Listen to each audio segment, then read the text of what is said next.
I used to play piano by ear, but now I just use my hands.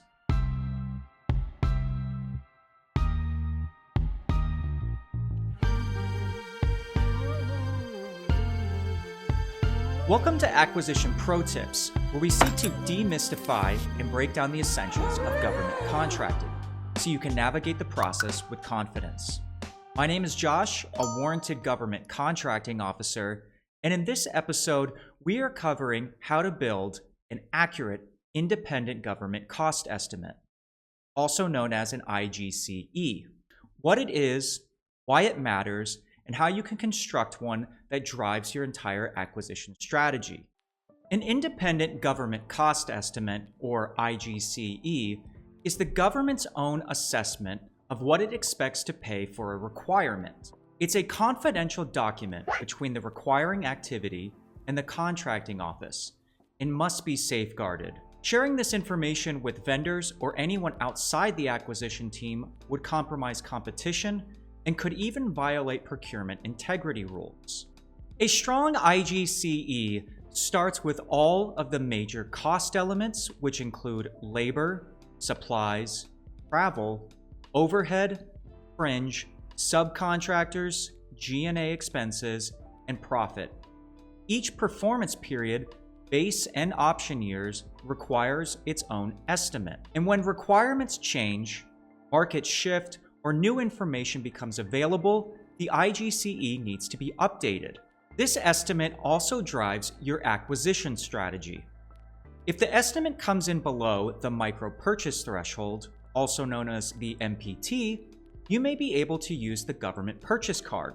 If it's above the MPT, but still under the simplified acquisition threshold, then contracting can use simplified acquisition procedures, which saves time while still requiring competition. But once the IGCE is above the SAT, you're in formal contracting territory. That means more detailed documentation, stricter competition rules, and higher level of approvals. In other words, the number you calculate doesn't just shape your budget, it determines which acquisition tools and procedures your contracting office will use. So what might this look like in practice? If you're trying to purchase custodial services for your installation, your IGCE might break down costs by the number of square feet cleaned, labor hours, required cleaning, cleaning supplies, and management overhead. If you're buying new laptops for your squadron, you might compare catalog prices and vendor quotes, and then add in costs for extended warranties, shipping, and setup. For a construction project, like repairing a parking lot, your IGCE could include materials such as asphalt and rebar, labor crews, equipment, rentals, safety measures, and subcontractors. Each example looks a little different, but the principle is the same. Capture the full, reasonable cost of performance. Now let's talk about how you actually build one. For commodities, price estimates are often enough. You can base these on catalog prices, published market rates, historical purchases, or vendor quotes. For example, if you're estimating the cost of office chairs, you could compare 3 different vendors' catalog prices, note past purchases made by your base, and check for any bulk discounts. Just like with market research, aim for at least 2 vendor sources. 3 is even better. This shows there's competition and supports the IGCE as fair and reasonable. For services or more complex buys, cost estimates are usually required. These go deeper than just looking at price tags.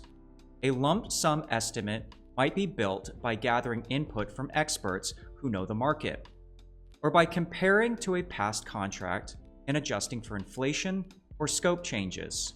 A top-down estimate uses yardsticks like labor hours, number of trips, or number of lab tests. For example, if you're estimating cost for an immunization drive, you could multiply the number of expected vaccinations by the average unit cost, then add projected labor hours for medical staff. A bottom-up estimate is the most detailed. Imagine you're building an IGCE for IT network support. You'd list every task, assign labor hours by skill set, add cost for software licenses, hardware, travel, and management overhead, and then roll all these figures up to a total. It takes more effort, but it produces the most defensible estimate. When you build a cost estimate, remember that each element matters. Overhead could capture facility space, HR support, or utilities. Fringe covers employee benefits like health insurance or retirement. Travel might mean TDYs for training or temporary site visits, including airfare and per diem. Subcontractors could be niche experts, like an HVAC technician on a renovation project. And don't forget G&A expenses and profit, which are normal parts of every contractor's price structure. Here are 10 pro tips for building a solid IGCE with examples to show how they apply.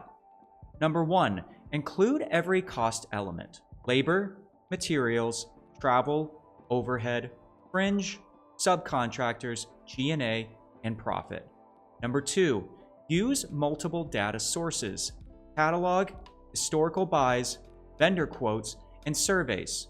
If you're buying uniforms, compare last year's prices, current catalogs, and at least 2 vendor quotes. Number 3, document your assumptions. Write down why you chose an hourly rate or how you adjusted a past contractor's cost for inflation. That way, if someone asks why your IGCE differs from an offeror's price, you can explain it. Number 4, focus on salient characteristics, not brand names. If you're buying a printer, specify the minimum functions instead of calling out a specific manufacturer.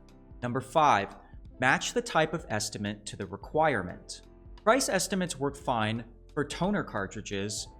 Cost estimates are better for recurring IT support or custodial services. Number 6, revise the IGCE when circumstances change.